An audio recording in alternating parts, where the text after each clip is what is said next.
Badbadong dumadami po yung mga closet dito sa lugar po namin. Sabi niya ganyan. At noticeable na po yung drastic change, drastic ng abuloy. Sabing ganyan nung kapatid. Sabi ko, hindi lang po diyan, kapatid, hindi lang po diyan yung noticeable na drastic impact sa abuluyan, kundi sa lahat halos ng lokal sa buong mundo. Especially sa mga lokal sa abroad, overseas. Malaking malaki ang epekto ng nangyayari ngayon at ng mga pag-expose po natin, mga kapatid. Hindi po mangyayari to without the help of every one of you, mga kapatid.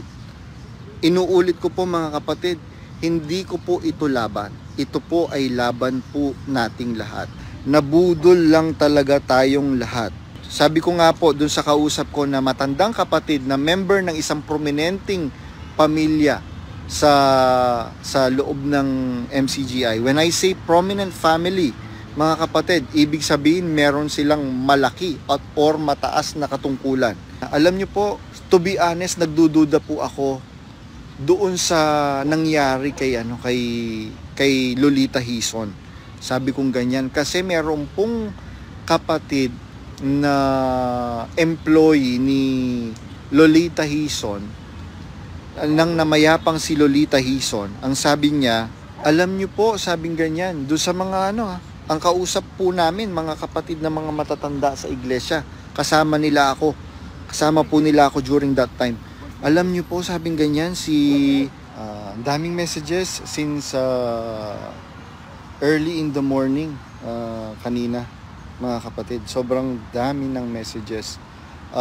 Aside from the inquiries sa mga messages na nagtatanong kung totoo ba yung balita, marami rin pong mga messages na na-receive ko na naghahanap ng mga videos. At kagaya nga po, kanina merong nag-message sa akin, Brad, 1990s pa po ako nabautismuhan.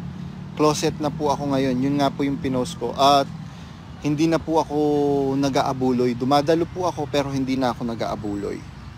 Sabi nung isa. At merong isang kapatid na, matandang kapatid po ito at pamilya po ito ng isang prominenteng member ito ng isang prominenteng pamilya sa MCGI. Itong kapatid na nag-message sa akin.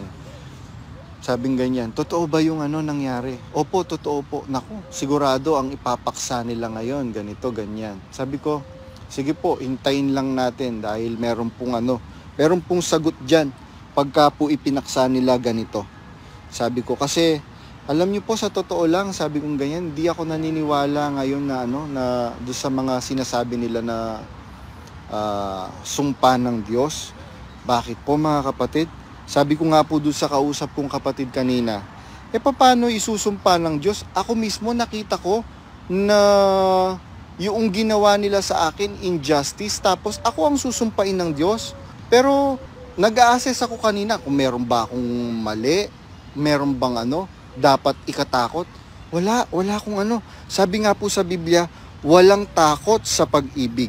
Ngayon, ayun po mga kapatid, ibinabalita ko po na namayapa na po, pinagpahinga na po ng Panginoon si Uncle Philip Rason Jr. Mga kapatid, kanina. It's an accident ang nangyari. Lahat naman po tayo darating sa kamatayan. Yung pong huling usapan namin ni Uncle Philip na, Uncle, mag-iingat po kayo dyan kasi hindi po biro yung pinasok po ninyo. Nasa Pilipinas po kayo. Sabi ko sa kanya during our private conversation. Sabi po ni Uncle Philip Rason Jr., hindi naman ako natatakot, sabing ganyan. Lahat naman tayo darating sa kamatayan. Ngayon, ako nagpapasalamat ako sa Diyos at alam ko hindi lang ako ang nagpapasalamat sa buhay ni Uncle Philip Rason Jr. Bakit? Maraming mga kapatid ang natulungan siya. Especially the closets and the exiters community. Marami po siyang natulungan. Bakit? Dahil nagkaroon ng mas confidence. Yung confident, yung mga kapatid na closet na lumabas. Nagkaroon ng confidence yung mga kapatid na exiters sa paglabas nila, mga kapatid. Dahil sa maraming ibinunyag ni Uncle Philip Rason Jr. Kaya nga, kausap ko po kanina si Mama Mary before ako mag-live. Si Mama Mary. Sabi ko, maraming nangungumusta sa'yo. Nagtatanong sa nangyari. Intayin lang po natin, mga kapatid, kung ano ang ipapaksa ni Daniel Rason regarding dyan. At meron na po akong nakahanda na pangrebat. Intayin lang po natin, mga kapatid. Naku, pagka po pinaksa niya yan na, ayan, hintayin na lang po natin, wag na lang po natin silang bigyan ng ng hint kung ano yung po pwede nating talakayin. After ng kausap ko nga kanina yung isang member ng isang prominent family sa MCGI. Sabi ko, hintayin ko lang po na kung ano yung ipapaksa. Kasi sabi niya, sigurado ipapaksa ganito ganyan. Wag po kayong mag-alala, sabi kong ganyan. Meron na po akong nakahandang pang dyan. Eto po yun. Inano ko na po. Kinamanda ko na sa kanya, ganito po yan. Oo nga, sabi niya ganyan. Muli, ipinapaabot ko po personally yung pakikiramay ko po at yung pakikiramay ng exiters and closet community ng MCGI. Ang taos-pusong pakikiramay sa pamilya ng ating kapatid na namayapa na si Uncle Philip Rason Jr. Abang hinihintay po natin si na maka-join sa live si Mama Mary, si Sis Myra Rason, meron pong mga nag-message sa akin kanina, mga matatandang kapatid. Actually, hindi lang matatandang mga kapatid ang mga nakaka-notice ng malaking changes. Pati yung mga bagong kapatid. Just a few days ago, meron nag-message sa akin from US na, brother, salamat po sa Diyos sa mga expose po ninyo. Bago po kaming kapatid at hindi na po kami dumadalo ngayon dahil buong akala po namin ito po yung totoong religion. Kanina meron akong kausap nga, yun nga pong sinasabi ko before kung makausap si Sis Myra Rason, kausap ko yung isang matandang kapatid na member ng isang prominenteng pamilya sa iglesia. Sabi niya sa akin, Badbadong, dumadami po yung mga closet dito sa lugar po namin. Sabi niya ganyan. At noticeable na po yung drastic change, drastic ng abuloy. Sabing ganyan nung kapatid. Sabi ko, hindi lang po diyan, kapatid. Hindi lang po dyan yung noticeable na drastic impact sa abuluyan, kundi sa lahat halos ng lokal sa buong mundo. Especially sa mga lokal sa abroad, overseas. Malaking malaki ang epekto ng nangyayari ngayon at ng mga pag-expose po natin, mga kapatid. Hindi po mangyayari to without the help of every one of you, mga kapatid. Inuulit ko po, mga kapatid, hindi ko po ito laban. Ito po ay laban po nating lahat. Nabudol lang talaga tayong lahat. Sabi ni Brother J. Lagasca, hello brother. Hello po Brother J. Lagasca. Merong nag-message sa akin, merong nag-comment kanina, dinilit niya. Baka kasi mabasa.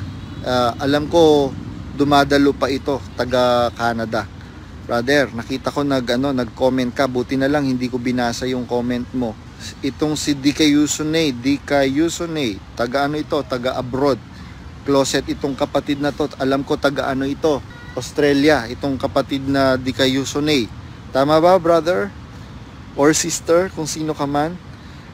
Alam ko itong si Dika Yusune. Sabi niya, nabudol lang talaga tayong lahat.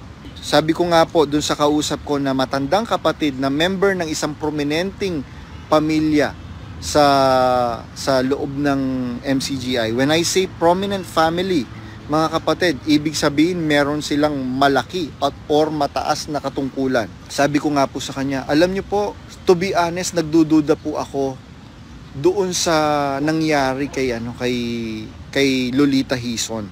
Sabi kong ganyan kasi meron pong kapatid, employee ni Lolita Hizon, nang namayapang si Lolita Hizon, ang sabi niya, alam niyo po, sabing ganyan, doon sa mga ang kausap po namin, mga kapatid na mga matatanda sa iglesia, kasama po nila ako during that time.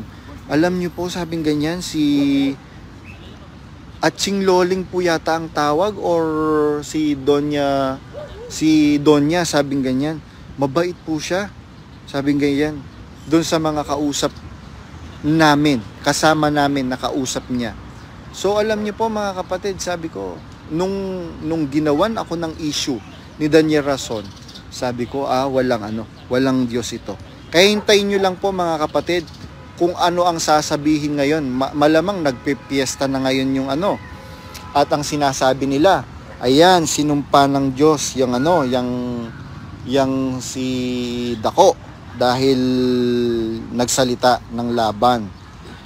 Hintayin lang po natin. Sabi ko nga po mga kapatid, meron tayong i-rebat dyan. At biblical yung gagamitin natin. Hindi naman tayo gagamit ng